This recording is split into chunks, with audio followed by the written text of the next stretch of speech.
All right, everybody, welcome back to the channel. Today I'm here at the East Tennessee Fishing Show in the Bass Boat Electronics booth, and you know, it always seems like I'm behind the curve a little bit. I'm always kind of a late adopter to new technology. Not as much in recent years because you know, I work with Jason over there. He keeps me kind of in the loop as far as what the new up and coming technology is that can help me catch more fish and just be more efficient. And you know, of course, forward-facing sonar is the big thing right now. You know, that is really where it's at, and people are utilizing that to win tournaments left and right. I mean, it's just crazy how many you know, new types of fishing have opened up because of forward-facing sonar. I mean, to me, it's just mind-boggling that we're starting to target fish in areas we've never even knew that they were actually living in, and with techniques that you know, don't normally fit those scenarios. So, you know, looking for that next new thing is a big deal. And so yesterday at the show, and I'm not sponsored by these guys at all, and you know, I don't know, is it going to be something that's going to be really big?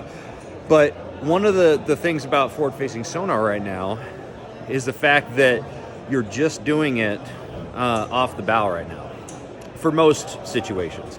And you know, like my boats have always had Panoptix LiveScope on the trolling motor. So like the trolling motor, you know, the foot pedal on the trolling motor, you know, is what sweeps, you know, what engages that transducer.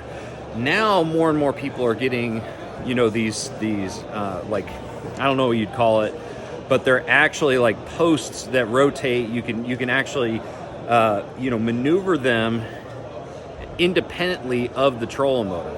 And so a lot of guys are doing that. A lot of crappie guys have been doing this for a while, where you can actually, you know, move the LiveScope or, you know, whatever forward-facing sonar technology you have independently of the trolling motor, so it's on its own little thing. Kind of like how a Humminbird 360 is, right? Because it's attached to the trolling motor, but it's independent of it. You know, when the trolling motor moves, 360 doesn't move.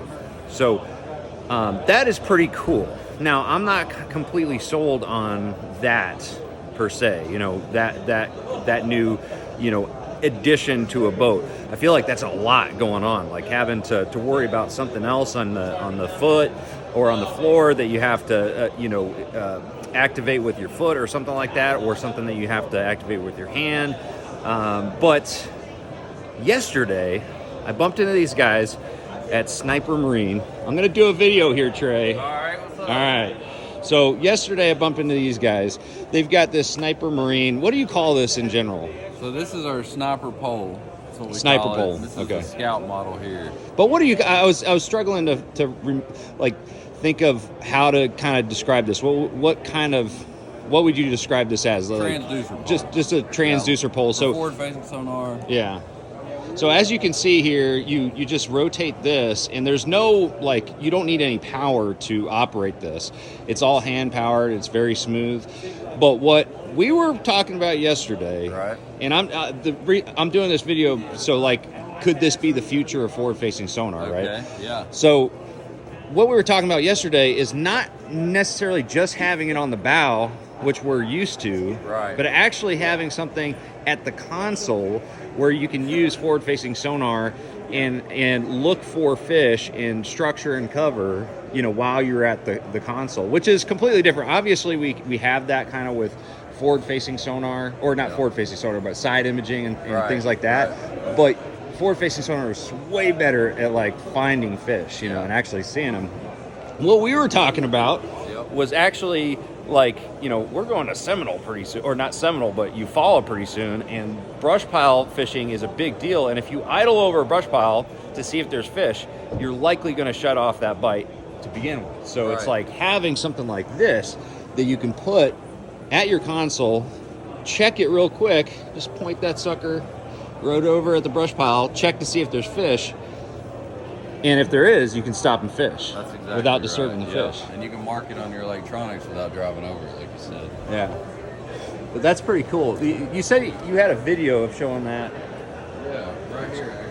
Cool. On it right now. So check that out. See, that's the active target right there, and you're running your side down, active target at the same time. You see the arrow spinning around 360.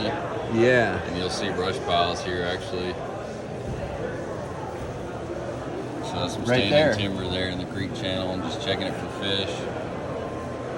So, I mean, you see you've got the side imaging here, which has always been the tool that we use to find, you know, brush piles and things like that. And to a certain extent, you can find fish, you know, using side imaging. But if they're really tight to the cover, it gets really hard to see them on side imaging if you don't have that, you know, shadow. And then right there, you see that, so you can tell that one's got fish on it compared to the rest of the standing timber here. You can see those are dropping. Right.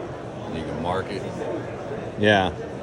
But that, I mean, that's, to me, that was, you know, when I think of these, you know, I'm just like, there's just one more thing on the bow to have to deal with. Right. But in this scenario, that's where I really was just like, that could be a really useful tool. You know, a lot of people use like AquaView nowadays to drop, you know, down and see if there's fish or what type of fish, you know, there at the console.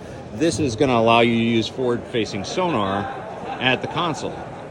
Now, whether or not we can come up with the mounting solutions for each boat, that is kind of the challenge, right? Yeah, we're working on that right now. Yeah, and these, just so you guys know, because one of my concerns was like, well, how do you mount this thing where it's just on the gunnel of the boat next to your helm there?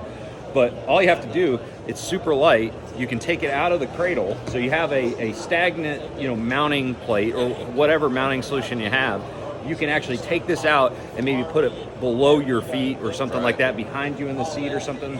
It's very, very easy and light to do. And again, you don't have any power needed for this. Of course, you have the transducer cable, but that goes seamlessly through that. So I don't know. It's pretty sweet. And again, I don't know where this will fit in, but I really do see the possibilities with this by using, because I always wanted to figure out how to utilize forward-facing sonar at the helm. Could this be it? I don't know. But anyways, guys, again, I don't work with, you know, Sniper Marine, but they have this product that I thought was really, really neat, and maybe it is the future of forward-facing sonar. We'll see. So let me know what you guys think in the comments below, and also check these guys out.